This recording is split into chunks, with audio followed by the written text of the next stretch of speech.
what I want to talk first about is the cover of this book, this gift that was given to you. It says, "It's about this, not about this," and there's your name. Why is that title on there? It sounds like an inside joke, an inside thing. Yeah, so I say all the time when I'm teaching a company officer class or whether I'm talking to others, it's not about this, and it doesn't matter whose name is here.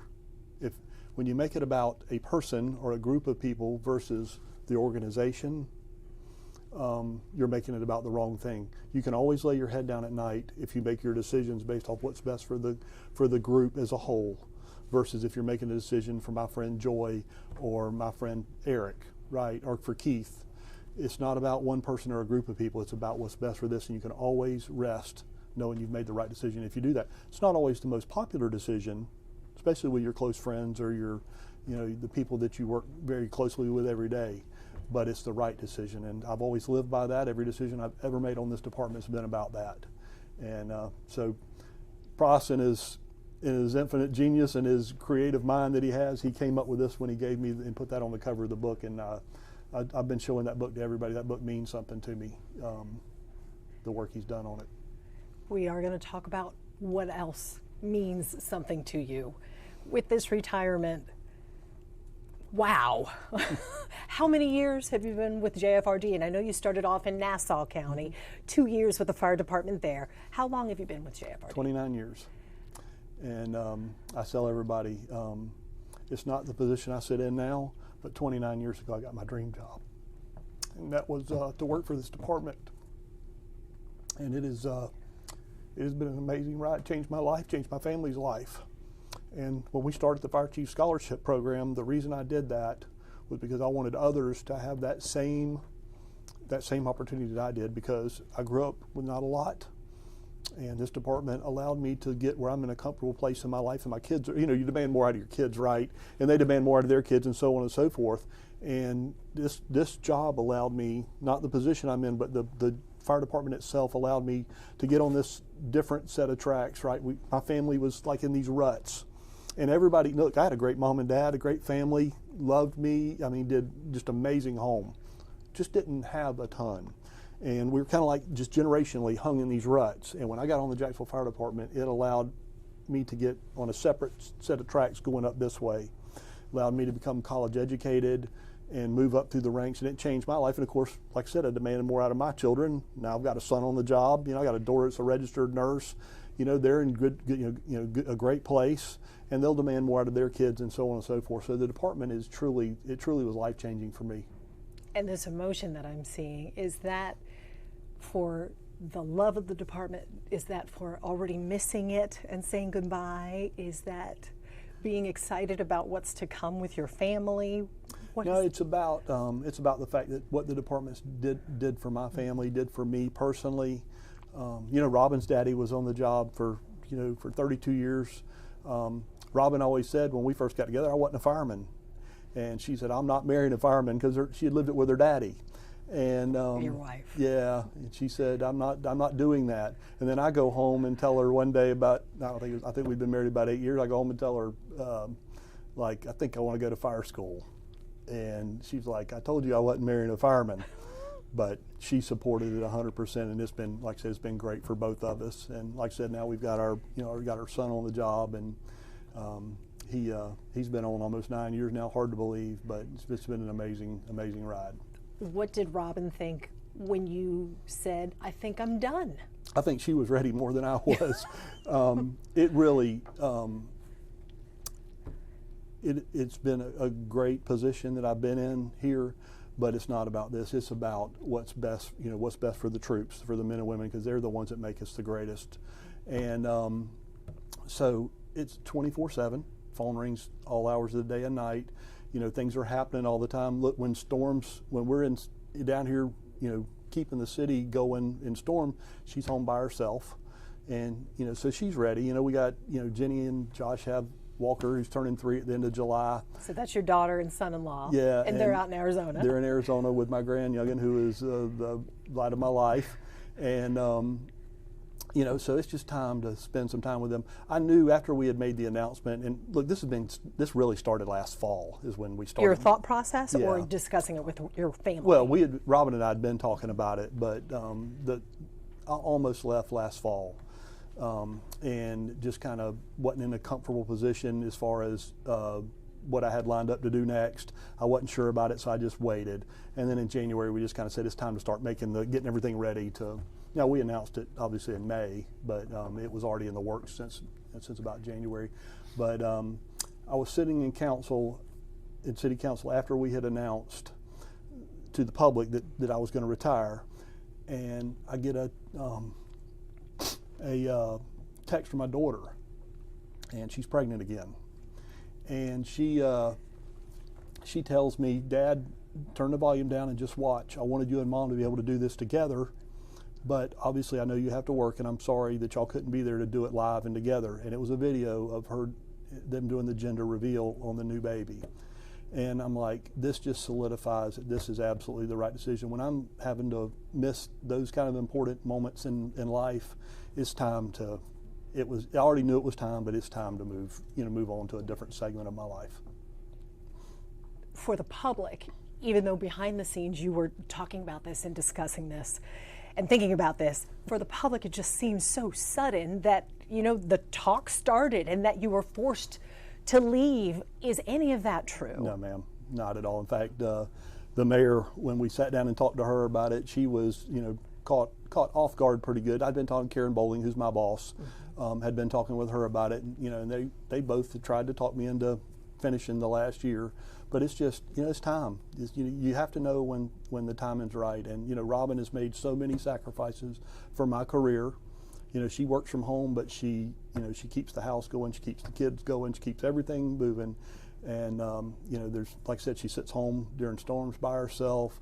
We can't go, to dinner or do anything without the phone ringing, and that's just part of the job. That's okay. I'm one of the reporters who calls. Yeah. But at the end of the day, it's just time, for us to have some time for us too, right before I get much older than I am and running around with a walker or something, Even though you only had a year left. Yeah, it's just the time's right. But no, I couldn't. The mayor was extremely supportive of me. She has been, one of her priorities in her office is public safety, and another one is health. And that kind of both falls under fire rescue, and anything that we have asked for, she has just given us with open arms to let us do what we need to do to keep the public safe. So she's been great to work for, but there was nobody pushing me out. One more thing about your family. You got to do something really special with your son not even a week ago. Can you tell me about that? Yeah, Thursday, they asked me to come ride with him, and we had never rode together before, intentionally. And he's a firefighter with He JFRD. is. Yeah, he's down at Station 1, and intentionally I'd stayed away from his career. Obviously I didn't want to put pressure on him, let him go make his own way, but two, there's a lot of pressure with being a chief's son. I've seen it with other chief's sons, and I didn't want to put him in a bad spot. And but his captain that he drives down there at Ladder 1 asked me about 3 weeks ago, said, "Have you ever rode with Garrett?" And I'm like, "No." And he goes, "You need to come do that before it gets over." And we did, and we caught a ripping fire. I got a lot of video, a lot of pictures, a lot of people were taking stuff and sending it to me. I've got probably 30 pictures in my phone that people have sent me from that, and him and I got to go to a fire together for my last run. And how was that? Well, I feel bad for the people that lost their house, right, that had all that damage in their house. Mm-hmm. You don't ever want to see that, but to get to do the thing that you love so much with your son, it was a pretty amazing day. Got to spend the whole day at the fire station with them. We cooked, we laughed, we went on runs, did what I remember the street being like when I came off of it back in 2012, and it was an absolute ball. I didn't want the day to get over, but obviously all good things come to an end, and it had to get over. Let's talk about what you're going to miss most about this job, about the men and women you work with. What will you miss most? The troops. They are the true heroes in this. I was just the lucky guy that got to represent them, but they are the ones that make, I say it all the time, we are the greatest fire and rescue department in the country. I can back that up with all kind of facts. I have the facts to back it up. We're the first in a lot of things in this industry, and it's because of what these men and women have done and what they do every day and the sacrifices they make for this city. People don't know, but they put their lives on the line every day, and whether that's getting exposed to, to power lines, or whether that's getting exposed to stuff that happens in structure fires, getting needle sticks from dirty needles while they're taking care of somebody that's dying and they accidentally get stuck with a dirty needle, and taking that home to their family. Those men and women that we have on this department are just unbelievable, the things they do. I get letters, I get phone calls all the time about things that they do that are way outside of the job description. It doesn't happen in other departments. And we are blessed as a community to have these almost 2,000 men and women that serve out there every day, put their lives on the line every day, and do stuff that's outside the job description. They go to over in District 7, they go to a lady's house and she's in a wheelchair, but she doesn't have a wheelchair ramp.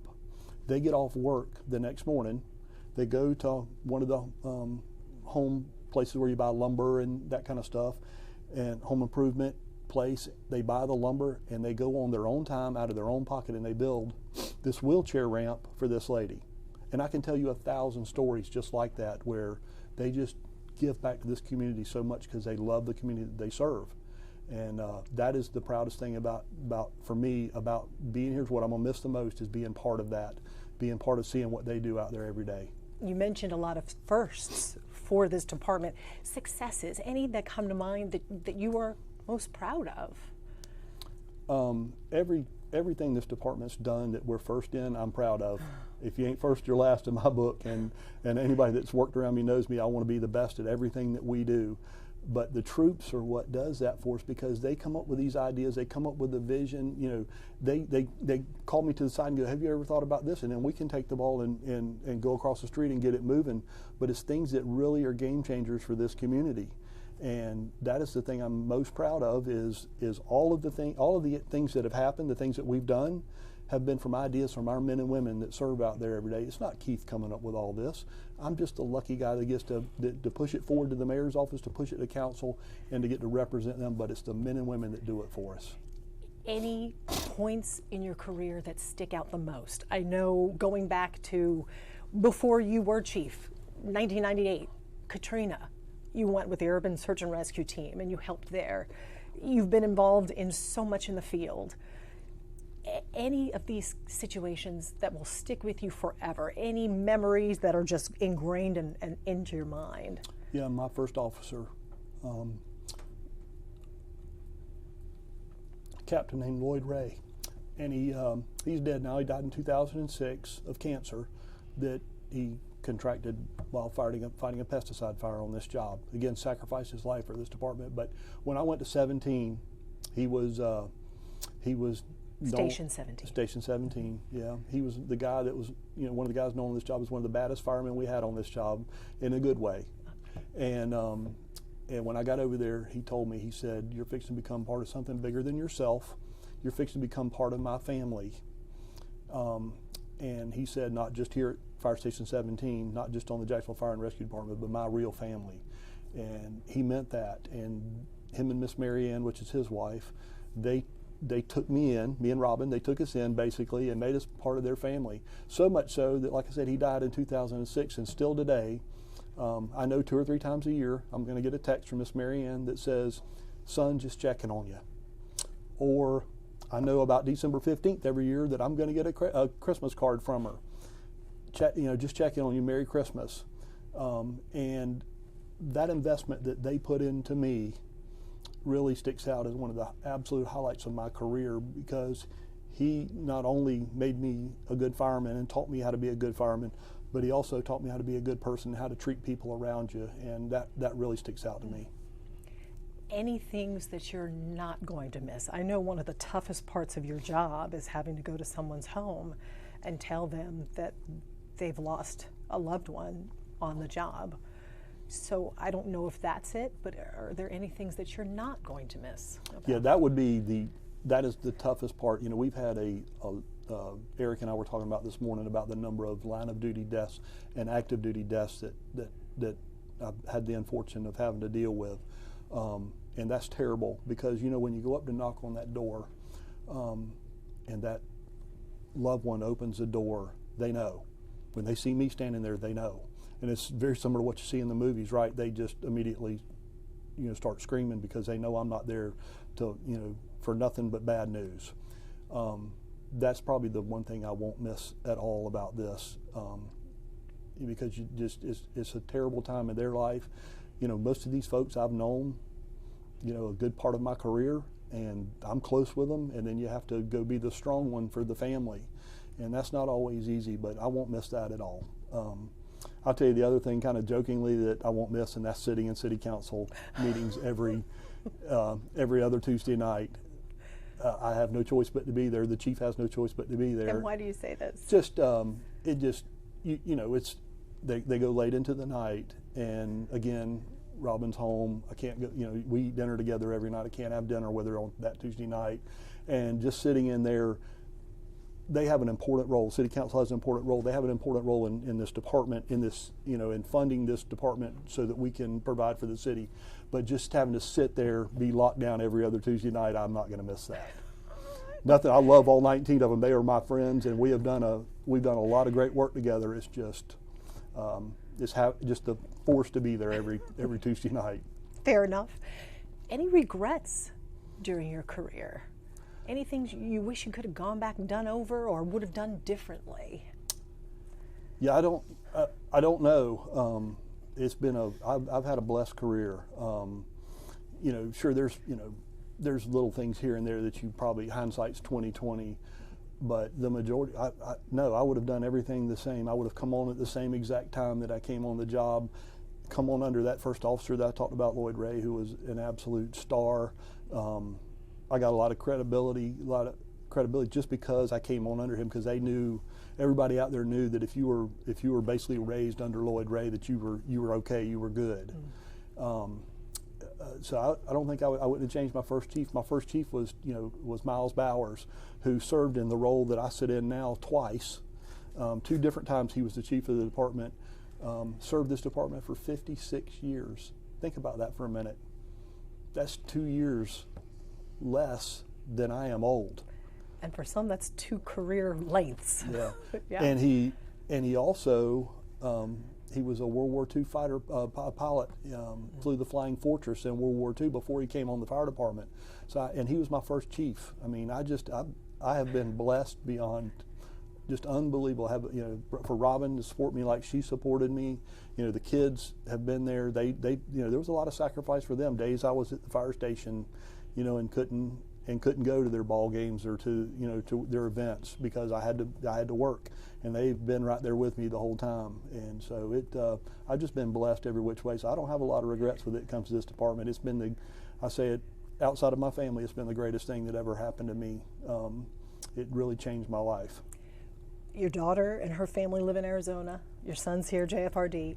What's next for you? Are you staying in town? Are we going to see you? Are you taking another public position somewhere? What's happening? Yeah, I don't know. They're really, truthfully, I don't know what's next. I've got some opportunities out there, but I'm just not sure. What I do know is anybody that knows me well knows I can't sit still, and I won't be sitting still. I'll be doing something. I've just got to figure out what that is. What I'll tell you for sure about that is that it will be something I love doing because I don't have to do it. It'll be something I love doing, I want to do. It's not going to be something I have to do. Before I got on this department, obviously I had some jobs that I didn't love, and you get up in the morning and you go, dang, I got to go to work today. But I can honestly say, in 29 years, I've never had that one time. It was, I've never, even in the position I'm in, and the position I'm in is not the fun position. The fun position's out there in the field, like last Thursday with, riding with Garrett and them.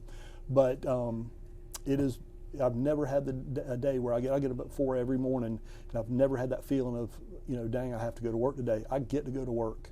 I don't have to go. And I know Kevin Jones, who retired recently as our fire marshal, the city's fire marshal, he used to say that if you love what you do, you don't ever have to go to work a day in your life. You get to go to work, and that's That's the truth for this. And if you talk to most firemen out there, our firewomen and firemen, they'll all tell you the same thing. They get to come to work and they can't wait to get here to do it. And as a city, we're blessed to have people like that out there that are willing to lay it all on the line. Look, we saw what happened in Idaho yesterday. What a tragedy. Yeah, firefighters were shot at while they were responding to a fire. What an absolute tragedy.